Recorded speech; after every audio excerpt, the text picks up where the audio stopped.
बिहार के उप मुख्यमंत्री तेजस्वी यादव सियासत में लगातार नई पटकथा लिख रहे हैं। भले ही वह चांदी का चम्मच लेकर पैदा हुए, लेकिन मेहनत के दम पर उन्होंने मुकाम हासिल किया।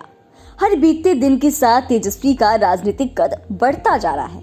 वे अपने पिता लालू यादव के साये से बाहर निकलकर राजनीति की नई इबारत लिखने की कोशिश कर रहे हैं और इसमें उन्हें एक हद तक सफलता भी मिल रही है। पिता ने भी तेजस्वी को अपना राजनीतिक उत्तराधिकारी मान लिया है। इतना ही नहीं, मुख्यमंत्री नीतीश कुमार भी कई बार संकेत दे चुके हैं कि अब इन्हीं को सब कुछ देखना है। तेजस्वी यादव भले ही क्रिकेट में फ्लॉप रहे, लेकिन उप मुख्यमंत्री पद की शपथ लेकर उन्होंने अपने राजनीतिक कैरियर की एक शानदार शुरुआत की थी। लेकिन उसके बाद उनके राजनीतिक सितारे गर्दिश की ओर जा ही रहे थे कि एक बार फिर किस्मत ने पलटी मारी और वह फिर से उप मुख्यमंत्री बने। इतना ही नहीं, अब वो किंग मेकर की भूमिका में बिहार की राजनीति के केंद्र में आ गए। इस 9 नवंबर को तेजस्वी यादव 34 साल के हो जाएंगे। ऐसे में आइए जानते हैं इस रिपोर्ट में तेजस्वी यादव और बिहार की राजनीति में सबसे आगे चल रहे हैं। दरअसल तेजस्वी यादव ने कम समय में ही राजनीति में अपनी एक अलग पहचान बनाई है। इतने छोटे राजनीतिक जीवन में वह 2 बार बिहार के उप मुख्यमंत्री के पद पर आसीन हो चुके हैं। धीरे धीरे राजनीति में उनका कद बढ़ता जा रहा है। पहले उन्होंने बिहार की सत्ता में बीजेपी को बाहर का रास्ता दिखाया और अब चटपट झट सिस्टम से राज्य में बहाली की बौछार कर दी। लंबे वक्त तक तेजस्वी यादव की पहचान बिहार की राजनीति के सबसे बड़े खिलाड़ी रहे लालू यादव के बेटे के तौर पर होते रही।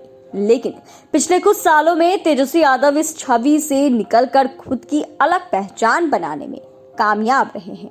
सूबे की जनता के बीच बढ़ता जनाधार और चुनावी नतीजों के लिहाज से तेजस्वी बिहार की राजनीति के चमकते सितारे हैं। ये सिर्फ अटकल या अनुमान भर नहीं है।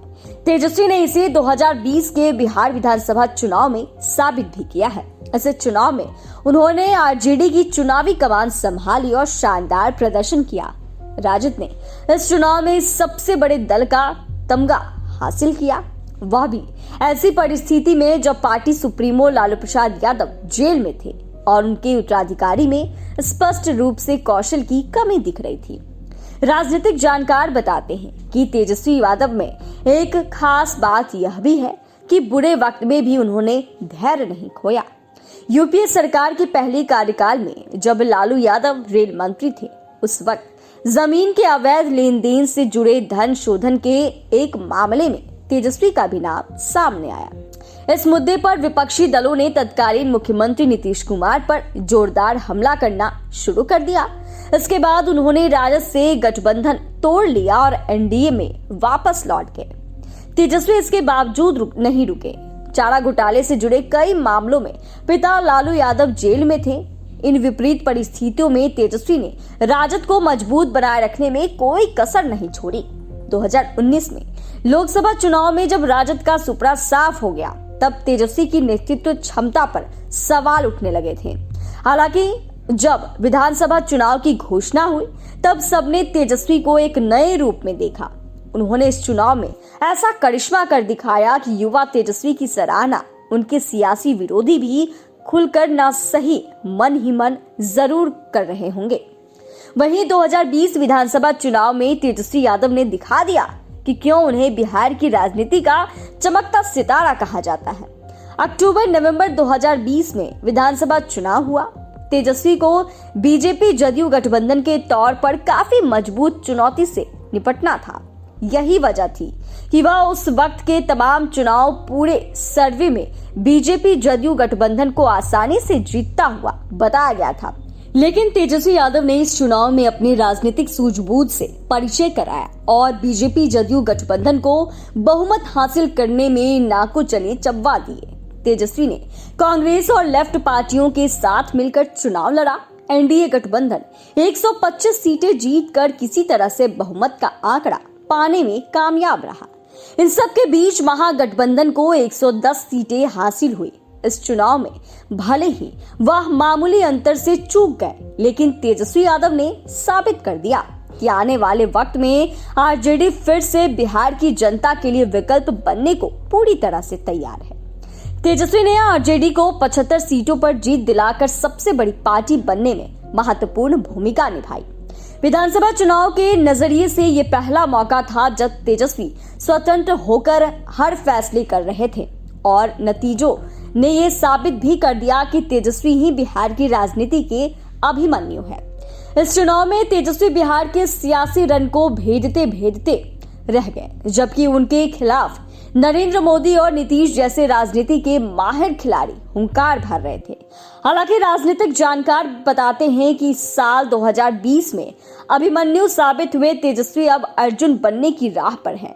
वहीं उनके बड़े भाई तेज प्रताप यादव खुद को कृष्ण और तेजस्वी को अर्जुन बताते रहे हैं। इतना ही राजनीतिक जानकार तेजस्वी को लालू नीतीश का नया राजनीतिक अवतार भी बताते हैं।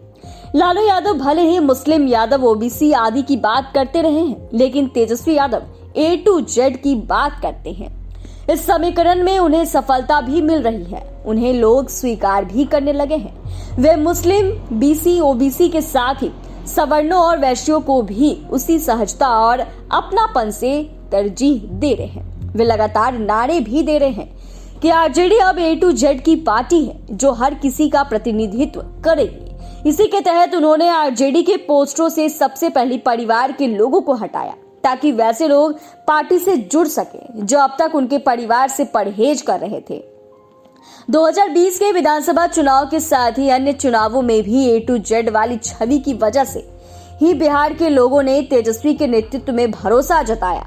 अब वे अपने प्रगतिशील नजरिए से हर किसी को आरजेडी से जोड़ रहे हैं। इसमें उन्हें तब भारी सफलता मिली जब नीतीश कुमार एनडीए से खुद को किनारा करते हुए महागठबंधन के मुख्यमंत्री बन गए। पॉलिटिकल एक्सपर्ट भी मानते हैं कि लालू यादव और नीतीश कुमार दोनों के राजनीतिक अवतार हैं तेजस्वी यादव। वहीं तेजस्वी यादव ने एक बड़ा खास गुण भी है, उन्हें लगता है कि उनसे कोई गलती हुई है तो वे माफी मांगने में भी कोई झिझक महसूस नहीं करते। उनका यही गुण उन्हें सवर्णों के बीच भी हीरो बना दिया है। आपको याद होगा जब भूमिहार ब्राह्मण एकता मंच फाउंडेशन के कार्यक्रम में तेजस्वी ने खुले मंच से और हाथ जोड़कर माफी मांगी थी। दरअसल लालू पर आरोप लगते रहा कि उनके शासन में सबसे ज्यादा प्रताड़ित सवर्ण जाति के लोग ही हुए हैं। बूढ़ा बाल को लेकर भी विवाद बढ़ा था। कहा जाता है कि इसी को लेकर तेजस्वी यादव ने माफी मांगी, जिसके कार्यक्रम में मौजूदा भूमिहार समाज के लोगों ने जोरदार स्वागत किया। यह तो आपको पता ही है कि लालू यादव हमेशा ही सामाजिक न्याय की बात करते थे, वे आज भी करते हैं, लेकिन तेजस्वी यादव इस सामाजिक न्याय से एक कदम आगे बढ़ गए हैं। वे अब सामाजिक न्याय के साथ ही हर वर्ग को साथ लेकर चलने की राह पर आगे बढ़ रहे हैं। वे पिछड़ों के साथ ही सवर्णों को भी साथ लेकर आगे बढ़ने की रणनीति पर काम कर रहे हैं। तेजस्वी पर भले ही कम पढ़े लिखे होने का तमगा लगा हो, लेकिन वो कम उम्र में ही राजनीतिक बारीकियों को बेहद अच्छे से समझने लगे हैं। नीतीश भी बार बार इस तरह का बयान और संकेत दे रहे हैं कि भविष्य में बिहार की कमान तेजस्वी ही संभालने वाले हैं। भविष्य में अगला विधानसभा चुनाव 2025 में होना है। ऐसे में इन बातों से जाहिर है कि आरजेडी के साथ अगर नीतीश बने रहते हैं तो तेजस्वी के मुख्यमंत्री बनने की प्रबल संभावना है। फिलहाल तो अपनी सूझबूझ और मेहनत के दम पर तेजस्वी तेजी से आगे बढ़ रहे हैं और राजनीति में उनका कद दिनों दिन बढ़ता जा रहा है।